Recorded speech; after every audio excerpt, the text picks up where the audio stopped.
Good afternoon, folks. Welcome to the Queen Theater. I'm here today to talk about a crisis being felt all across the United States of America. And Jill and I have just been briefed, as you know, in this room by our public health and education experts about what it's going to take to be able to reopen our schools safely and effectively. And back to school has always been a special time. It is in your families and mine, but particularly in mine, because for all the years Jill and I were married, she was going back to school too, as a teacher. Jill's an educator, and she'll be the first one to tell you that this should be a season of promise for our country. Times when classrooms are crackling with the possibilities of the new year, students' hopes, and all about the future. But this year, we're facing the most difficult circumstances, and we're seeing an awful lot of heart and a lot of grit from our educators, our students, and to try to rise to the occasion here. But our government hasn't come up to that bar. They haven't shown much grit at all or determination. Let me be clear. If President Trump and his administration had done their jobs early on with this crisis, American schools would be open, and they'd be open safely. Instead, American families all across this country are paying the price for his failures and his administration's failures.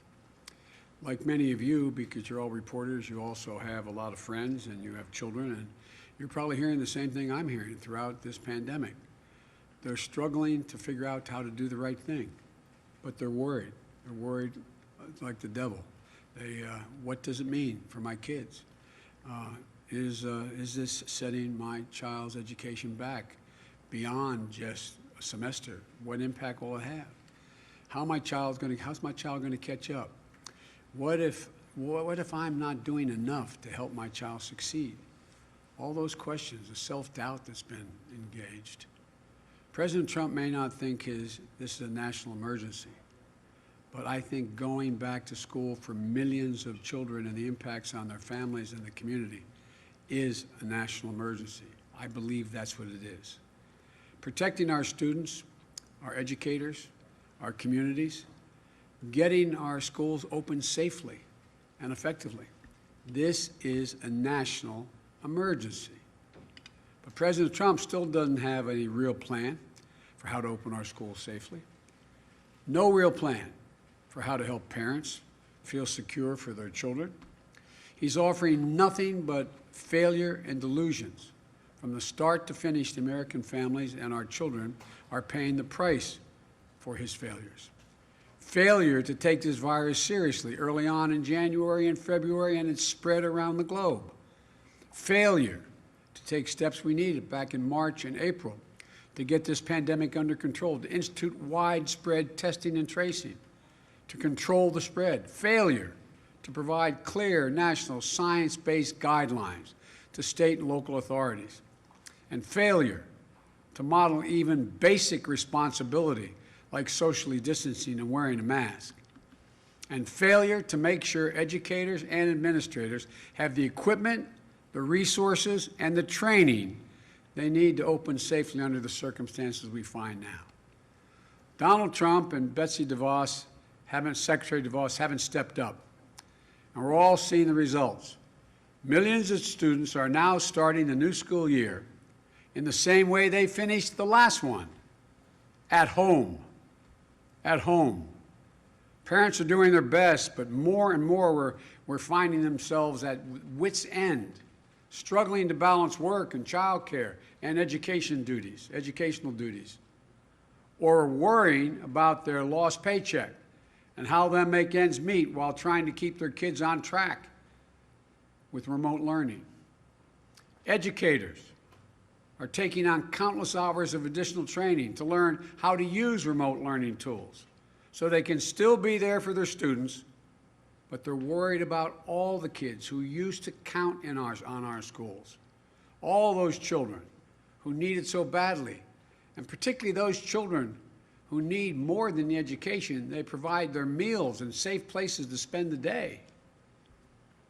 You know, We're all concerned about making sure COVID-19 doesn't further exacerbate the disparities that already have existed in our educational system for so many poor children and in so many communities of color. It's unacceptable, and it can't go on like this. We all want our schools to reopen safely, with a plan that prioritizes the health of our students and our educators and staff alike. I laid out my plans back in June and July, a roadmap for how to reopen safely and effectively. You can read them by going to joebiden.com. We need straightforward, common-sense solutions, but Trump refuses to act, starving schools of the needed funding they need now. Now. They needed it beginning of the summer. Now, Trump's FEMA director is cutting schools loose. Just yesterday, FEMA announced that they're not, after helping 3 districts, I think it was 3, they announced that they're not going to help pay for cloth masks, other PPE, or for school settings, cleaning those basic health needs that are sanitized, everything from the lavatories to the classrooms, and safety costs for schools that don't qualify for emergency assistance. This is an emergency, Mr. President. This is an emergency. And Donald Trump and his FEMA should treat it as one. If I were president today, I'd direct FEMA to make sure that our kids K through 12 get full access to disaster relief and emergency assistance under the Stafford Act. I'd make sure that PPE and sanitation supplies for school qualify as emergency protective measures, which is the phrase they use, to fully be eligible for federal assistance. On top of that, I'd be working with the leaders of Congress now, today, to pass emergency packages for schools so they have the resources they need in order to be able to open safely. Money for ventilation. I heard that a lot when I had all those healthcare experts up on the Zoom. Money for ventilation and other health measures, but also more money to hire more teachers. Every recommendation we got was they should be dividing into pods, smaller classes. Smaller classes mean more educators are needed. Keeping classes socially distanced, small. Money for more psychologists and counselors. I introduced legislation a long time ago calling for, I proposed legislation a long time ago. We have one school psychologist every 1,507 children in school. And the health care, the mental health that our children need now, the anxiety they're feeling at home, in going to school, not being able to go to school. The nation's superintendents of schools have estimated that they'll need at least $200 billion to support K through 12 schools throughout the year for safe reopening. And we need the money to hire educators as well for our four-year colleges and universities, for community colleges, for HBCUs, for minority-serving institutions. Democratic leaders are ready to get this done. They've already proposed such legislation. Mr. President, where are you? Where are you? Why aren't you working on this? We need emergency support funding for our schools, and we need it now. Mr. President, that's your job. That's your job. That's what you should be focused on now. Getting our kids back to school safely, keeping schools safely able to remain open once they open. Not whipping up fear and division, not inciting violence in our streets. Get off Twitter and start talking to the congressional leaders in both parties. Invite them to the Oval Office. The Oval Office. And stop your boast about never being seen that you can do anything.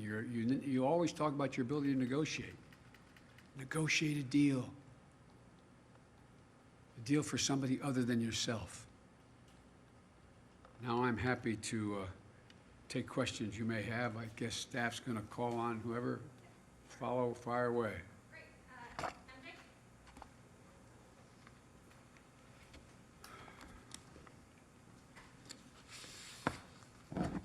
Thank you, Mr. Vice President. Two quick questions for you, if I may. First, ahead of your trip to Kenosha, Wisconsin tomorrow, last week your running mate, Senator Harris, said that the officer who shot Jacob Blake, based on what she has seen, should be charged. Do you agree with her, and do you also believe the same for the officers who were involved in the death of Breonna Taylor? I think we should let the judicial system work its way. I do think there's a minimum need to be charged, the officers, and as well as Breonna Taylor. And I might add, by the way, I think what happened in Portland, where one of the Trump guys riding along in vans inciting response is shooting rubber bullets, I guess, or paintballs. Apparently there was someone shot by someone in the crowd with a bullet killed. I think that person should meet the legal requirements of whatever that calls for. We should be investigated, and it should follow through on what needs to be done. Let the judicial system work. Let's make sure justice is done. And just quickly on a different topic, there's a new book by the New York Times' Michael Schmidt that says that when President Trump made an unannounced visit to Walter Reed Hospital in 2019, Vice President Pence was told to be on standby to take over in case President Trump had to receive anesthesia. Pence said last night that he doesn't recall being told that. As Vice President, were you ever told to be on standby or given, any kind of special alert when President Obama was going in for a medical appointment? And I also just wonder whether you have any concerns about the fact that Walter Reed visit that President Trump made, it didn't follow, prior protocol about presidential visits for medical examinations. I'm not going to speculate on what it means. What I can say is that nothing this administration does is normal. And so I'm not being facetious when I say that. So who in God's name knows what it's all about?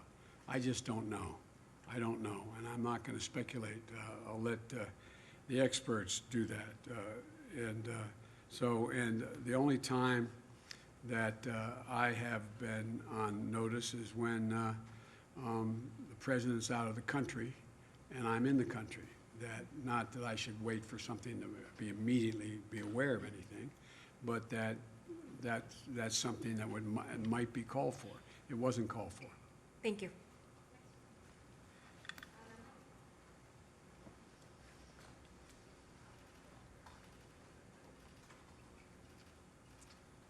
Thank you, Mr. Vice President. Yeah. On this visit to Kenosha tomorrow, local Democratic officials, including the governor, had previously discouraged President Trump from visiting. And just yesterday, the president of the local NAACP said he didn't want to see either of the candidates, including yourself, visit, that this is such a sensitive situation in the city. Why is now the right time for you to go to Kenosha, and what do you hope to accomplish tomorrow? Well, we've spoken to all the leaders up there, and although I have an outstanding call with the governor, we dealt with the staff, because, and there's been overwhelming requests that I do come, because what we want to do is we got to heal, we got to put things together, bring people together.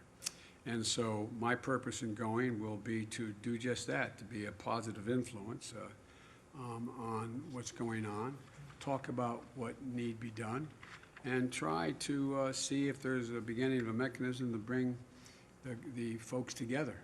We have to heal. This is about making sure that we move forward. And so I've gotten advice from sitting members of the Congress and the Senate as well to go, and that I should go. I'm not going to do anything other than meet with and meetings with community leaders, as well as business people and other folks in law enforcement, and to see, start to talk about what has to be done. I'm not going to tell Kenosha what they have to do, but we have to do together. The idea that we are saying, the president's encouraging people to retreat to their corners and keep this moving is just a mistake. I've spent my whole life, including in this city you're in right now, bringing people together, bringing the community and police officers together, bringing business leaders and civic leaders together. And so that's my purpose in going. And on the fact that you're traveling to Wisconsin at all, I believe this is only the third time in the last few months since the onset of the pandemic that you'll be on a plane. You've talked about how you want to make sure you follow all the advice of your doctors in terms of campaigning safely. But the question we keep hearing from voters, from others, is why aren't you out there more? You may be aware the president was calling into question your campaign schedule today. How far are you willing to push the envelope of what's safe in order to get your message out and to be among the voters, speak to them directly? Well, I think my message is getting out based on what all the polling data shows and the millions of people who've watched what I've had to say and the circumstance in which I've said it. But I would like to get out more. But I think a president has the responsibility to set examples, set the right example for how to get out. Not go out and not wear a mask, and not to have large crowds of people standing next to one another not wearing masks, not being the potential cauldron for significant outbreaks of COVID. And so what I've done is I've met with, via what I did this morning with the medical experts. And so we've worked out a protocol where how I get in the plane, what kind of plane I get on, how it's sanitized, how I engage people. It's like when I'm engaging all of you everywhere I go. It's always at a safe distance, and everybody's wearing masks. And the vast majority of people that I'm meeting with that come into my home and staff and the like, they're all tested as well. So I'm just trying to set the example. Wearing the protective gear, a mask, which I have with me. I'm able at this distance to take it off, number one. Number two, making sure that we proceed in a way with adequate social distancing and do it the right way. And last quickly, they announced the format and the moderators of the presidential debates today. NBC's Kristen Welker batting cleanup for that last presidential debate. Is there anything, you said you'll participate, is there anything that could dissuade you from participating, and how have you begun to prepare? Well, I've begun to prepare by going over what the president has said, the multiple lies he's told. What I'd love to have is a crawler at the bottom of the screen, a fact checker, when we speak.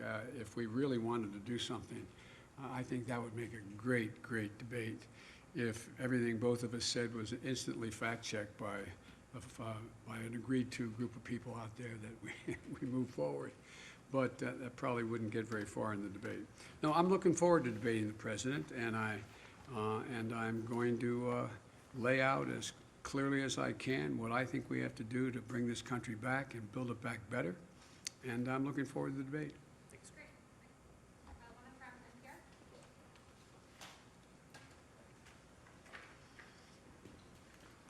NPR. Thank you, Mr. Vice President.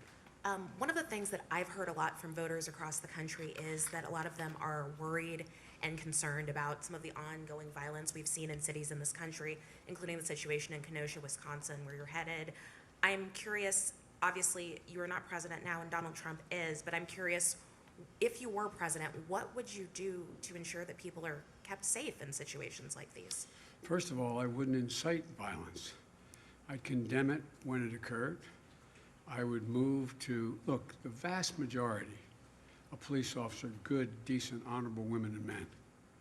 They pin on that shield every morning, and they have a right to go home that night safely. The vast majority. But just those who are not good cops, all the police I've dealt with my whole life, and I've gotten overwhelming support from law enforcement through my whole career.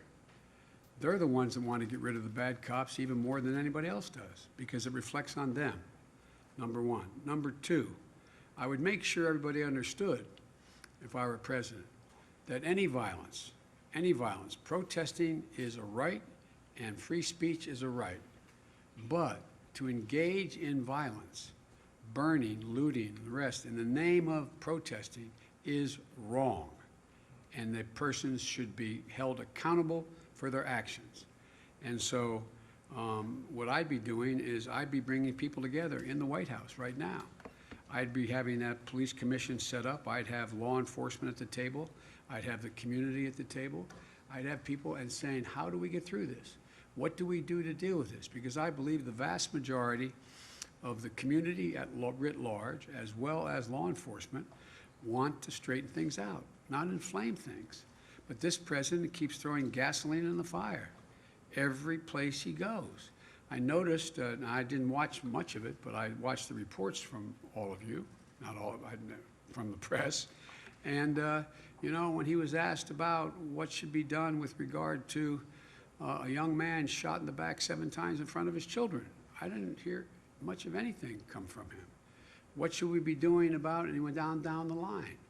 So I wish he'd take responsibility. As much as he'd like to be running against somebody else, he's running against me, Joe Biden. And the fact is that he is not acting very responsibly.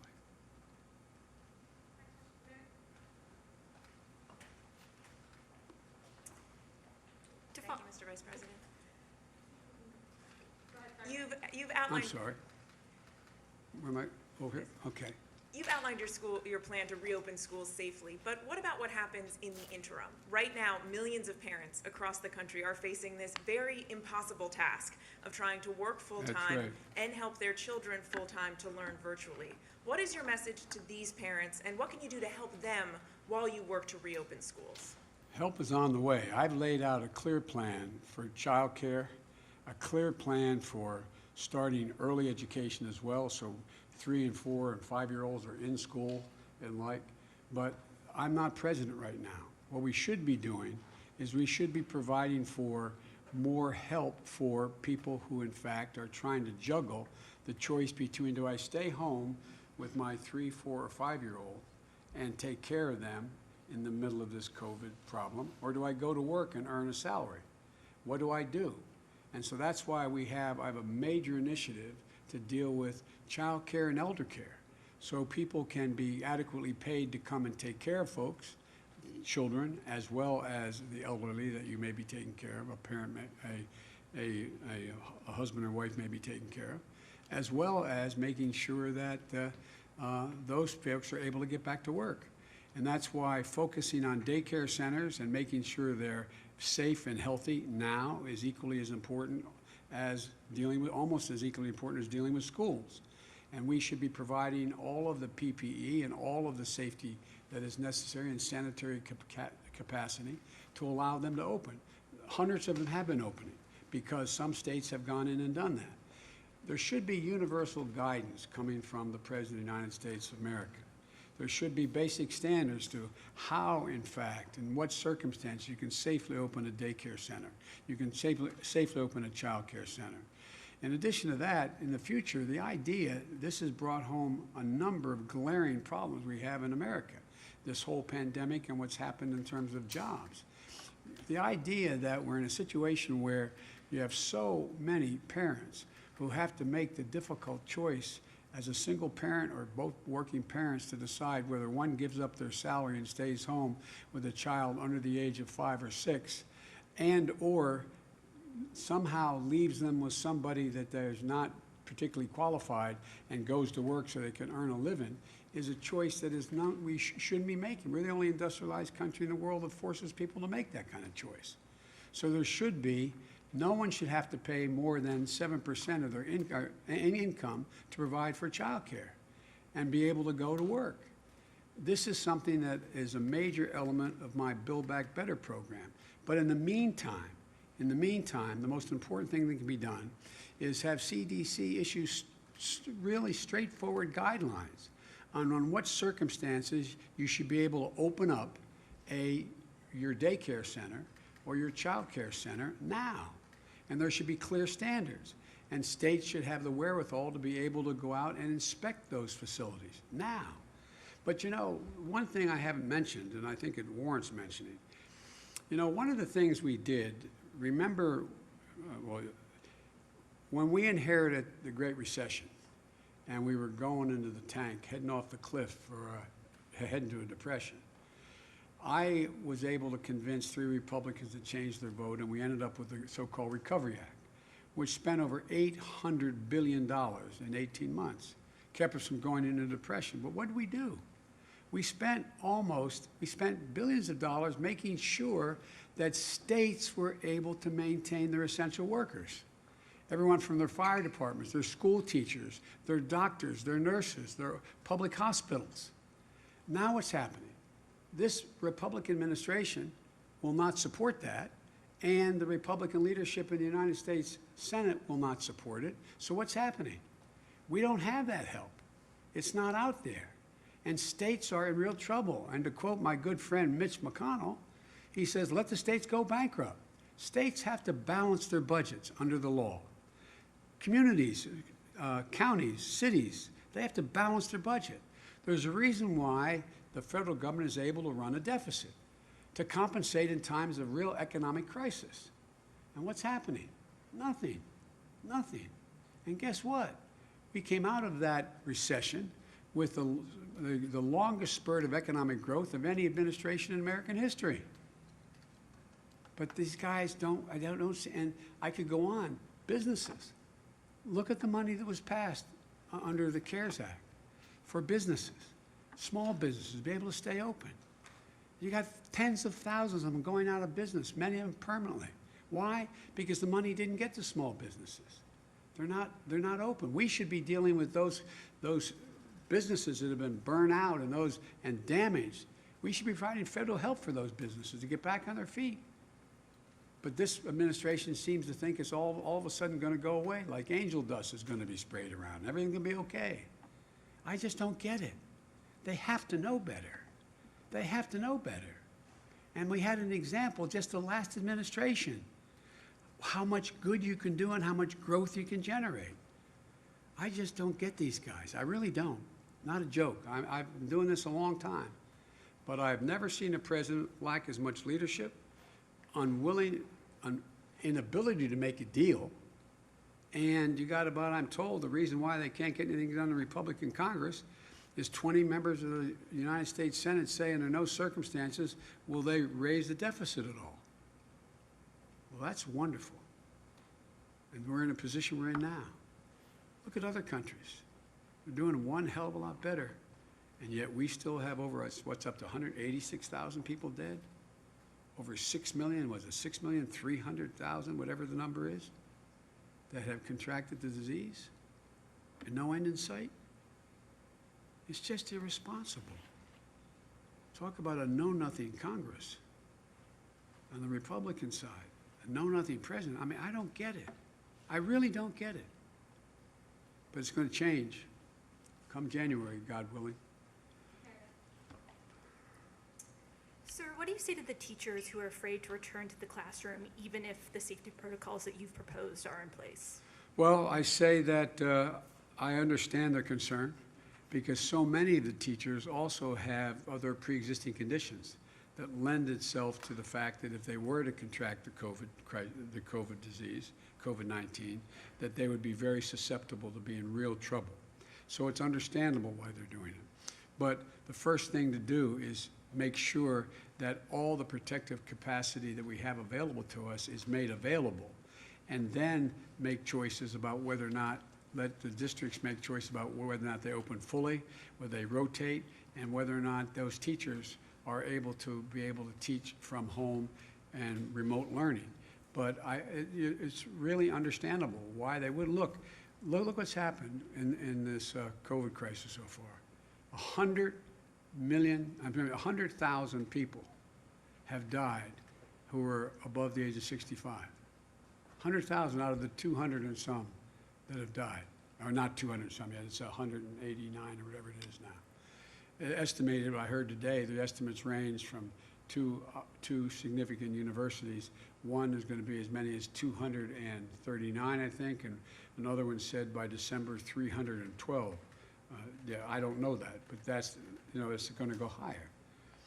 And so I just don't, I don't understand why it's a political problem.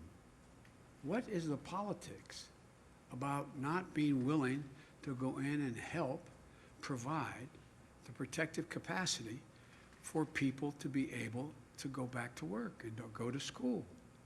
I just don't, I can't fathom it. Have one question? No, that's okay. Thank you, Mr. Vice President. You talked today about reopening schools. Wanted to ask you about something you said last week about the potential of having to shut down the economy again. You were asked if You'd be willing to shut it down if your health experts advise you to do so, and you said, quote, "I will be prepared to do whatever it takes," and that you would listen to the scientists. But I'm curious how you would do that at a federal level and how you would balance that call to shut down potentially if you had economic advisors saying, you do this again, you could plunge the country into an even deeper economic crisis. Well, look, I know you're tired of hearing me say this. I've been saying it since last January. The idea that you're going to be able to get the economy back on track without getting COVID under control is completely counterintuitive. It's not there. It can't happen. So unless we're able to deal with the disease and drastically cut its impact on people's confidence of being able to either go to work or walk into a business or do business, then it doesn't matter a lot. There is going to be no need, in my view, to be able to shut down the whole economy. I got asked by David Muir a question, if I was asked to shut everything down. I took that as a generic question, am I going to follow the science? I am going to insist, and I insist now without any authority, that every responsible person in this country, when they're out in public or not with a cohort that they have lived with because they know they haven't spread it to your husband, wife, etc., that they wear a mask. That they wear a mask and keep socially distanced. You can take a mask off when you're 12, 15 feet away. But I would really, really make the case. And by the way, when I find these folks talking about my freedom, I talk about patriotism. Why do you wear a mask? To protect your neighbor, to keep someone else from getting sick and maybe dying. I call that patriotic. This is the United States of America. Every generation has made sacrifices to help others in moments of crises. But so you don't see, you had suggested there would be some kind of a federal mandate about masks, and now you're saying No, you would encourage people? Here's what I suggested was I would ask every person in authority. There's a question whether or not a president under the Constitution could mandate everyone wear a mask. And remember, all during the primary, I'd have a lot of people telling me I would, by executive order, do. I'm a constitutionalist. You know, you can't do things the Constitution doesn't allow you the power to do. What I would be doing is putting as much pressure as I could on every governor, every senator, every mayor, every county executive, every local official, and everyone in business, putting pressure on them to say, what you're doing is irresponsible. Make sure you wear a mask and maintain social distancing. And the vast majority of the American people accept that notion. One more quick campaign question. You raised $364.5 million, your campaign in the DNC last month, record for a monthly haul, apparently. How are you going to spend it? You want to go to dinner? No. I tell you what, look, what I'm having to spend a lot of it on is to counter the lies that are being told by Trump's campaign and Swift voters out there, the new PAC. But what I'm trying to do is spend most of that. And by the way, I think the average contribution was like $40. We have over 1,600,000 people who contribute in the middle of this economic crisis, somewhere between $5, $10, $15. I'd say that shows some genuine enthusiasm about wanting to make sure that we have a chance of becoming President of the United States. And so what I will spend most of it doing is trying to explain to the American people how I want to unite the country, what I want to do to make the country better, why I'm so confident we can do it, why I'm so confident that we can bring the country together and be in a better position than before this crisis occurred. Because there's been so many fissures exposed as a consequence of what's happened that people are now realizing, my Lord, I didn't know that people in that circumstance didn't have that kind of help. I didn't know whatever. And so I think we have an enormous opportunity to bring the country together. And once again, lead the world. And you've heard me say it 100 times, not just by the example of our power, but the power of our example. Thank you all so very much for taking the time. Thank you. I know you always ask a hostile question, but go ahead. A hostile question? No, go ahead, fire away. Thank you so much. So, you said, and you have said recently, that you warned, I'll step up to the mic so they can hear us at home. You said that you warned President Trump in January that there was going to be a pandemic and what needed to be done. If you knew that, then why were you still hosting crowded campaign rallies in March? No, what I talked about was not what had to be done. What I said, you got to take this seriously. You've got to insist that we have access to Wuhan. Insist that we have access in China to find out for ourselves. We had 44 people from CDC there. You cannot continue to talk about the president of China saying he's done a marvelous job. He's doing a great job. When it got up to March, I kept saying, look, you've got to invoke, and you remember, I think I was the first, I may be mistaken, person calling about the Defense Production Act. We don't have enough of the, it's amazing we use a phrase like PPE and the public knows what that is now, but protective equipment and gear and ventilators. Use that authority. Use it to go out there now and don't wait. And don't wait to talk about the need for us to have masks, and don't wait to talk about, that's what I talked about. And then I began to lay out for him, we actually had a conversation. I can't remember when it was, I think it was March, maybe it was April, in that range. And I said, he said, if Biden wants to help, I want to talk to him. So I talked to him. I laid out what I thought should be done to be able to reopen safely and the things we should do. And he was very polite, he listened, and he said he'd think about it, and that was the end of it. And so what began to become really clear is that as the science began to show that this was able to spread much more easily than people thought, two issues. Was a pandemic coming, and how did it what's the way it did the most damage? And as that became clearer and clearer, we concluded that we just can't continue to have these large rallies. And, you know, think about it. Here we are, the rest of the world, the places that have done extremely well in terms of dealing with this COVID crisis around the world. You know, we have the 5 largest countries in Europe have a population larger than the United States of America. Yet we're, in month of August, we're losing 1,000 lives a day, and they're losing 57 a day, combined. Combined, all of them combined. So I just don't, as we learn more, and we did learn more, and by March and April, we knew a whole heck of a lot more, why weren't we doing what needed to be done? Why are we being told that don't we have plenty of protective gear? And the one big thing that I did push a lot on, I wasn't the only one, was on the need for testing and tracing and moving rapidly to make sure that you had the capacity to test and trace before it got so out of control. We need to do that now. But here's the thing, I'll end with this. I apologize for keeping you. Oh, well. We don't see you that often. Yeah.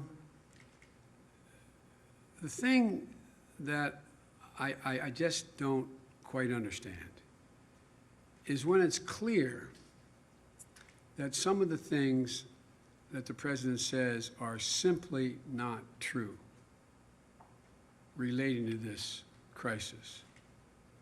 And when enormous pressure is put on professionals in the administration, from the CDC to NIH, across the board, why do we think, God willing, when we get a vaccine that is good, works, why do we think the public's going to line up to be able to take being willing to take the injection? We've lost so much confidence, the American people, in what's said. Because we're finding out, again today, plasma, well, that doesn't quite work the way we were told it was. Hell of a lot of pressure put on that person to say that. This president has said so many things that are untrue, that are just wrong. In order to do anything, he looks at it in one way. If the stock market is high, and it's moving. And we're reducing the number of people who are in real trouble economically, then it doesn't matter what I say. That's the objective. That's the objective. The objective is to keep the American people safe so we can begin to get back to normal, rebuilding our economy and bringing back economic growth. Thank you all very much.